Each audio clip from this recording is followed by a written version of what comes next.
Let's explore my 2-panel mosaic of SH2-91, or This Ain't Your Daddy's Witch's Broom. Welcome to SETI Astro.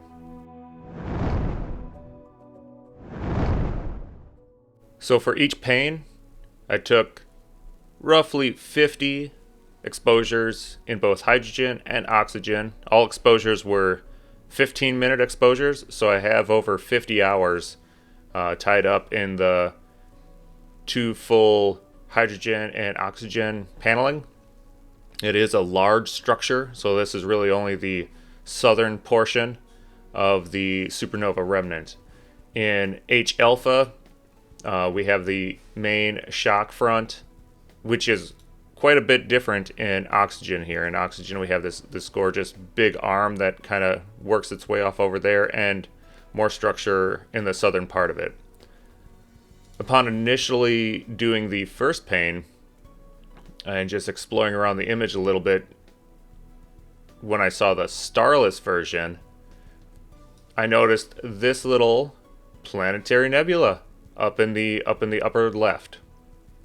I thought it was just a nice little planetary nebula, and looking in oxygen as well, it's very well defined, especially in oxygen. So it is heavily ionized, and looking it up, it's a planetary nebula candidate. I can't imagine why it's not a full-blown planetary nebula.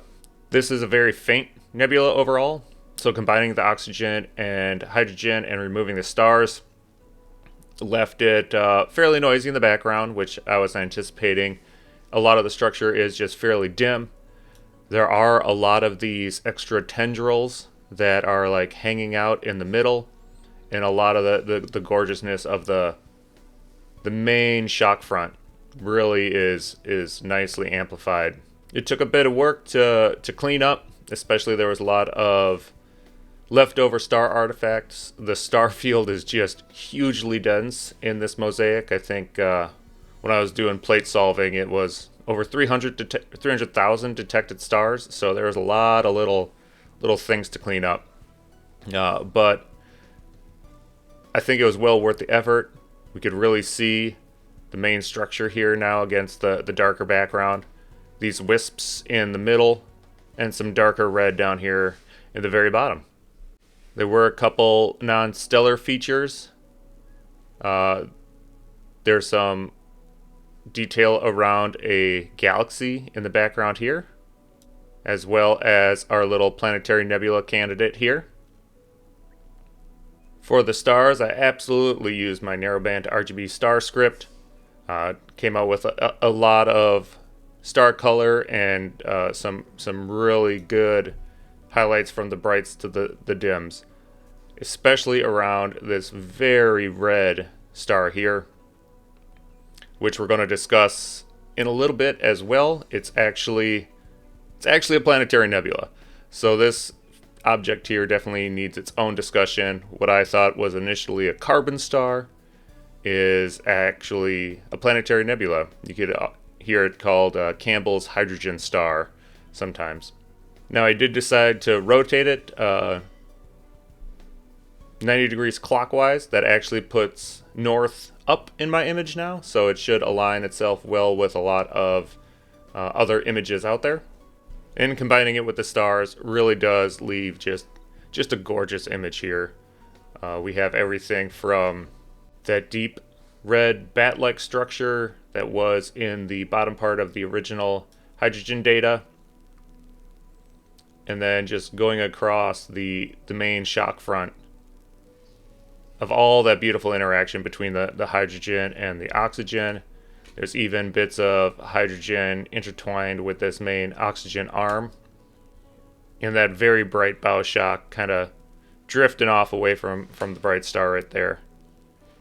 And as always, we got our little planetary nebula hanging out over there in the background. I do just want to show that, yep, when I was exploring around, what I thought for sure here was a carbon star. Querying in Simbad here. There it is, planetary nebula. And when you look it up, and there's its common name there, Campbell's hydrogen star. What's really nice about this is it's an image that Hubble actually imaged. So here's Hubble's image of it. This is very, very zoomed in. It's approximately 4 arcseconds across the main ring in here. So I decided to go ahead and take a series of 30-second exposures in hydrogen and oxygen just to see if I could see anything in there as well without blowing out the star completely. So here it was in oxygen. The planetary nebula is here in the middle. And then in hydrogen, it is much brighter. In the linear state, you could see I didn't overexpose it. It was only at a 0.64, and it just looks like a little disk of hydrogen. And you can see just how much brighter in hydrogen it is. So here's the hydrogen and oxygen. And oxygen is just looks like a normal star, and hydrogen is just really bright, really glowing.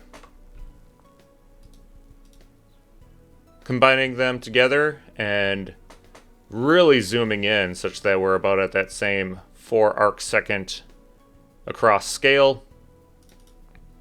And then we can compare it to Hubble's.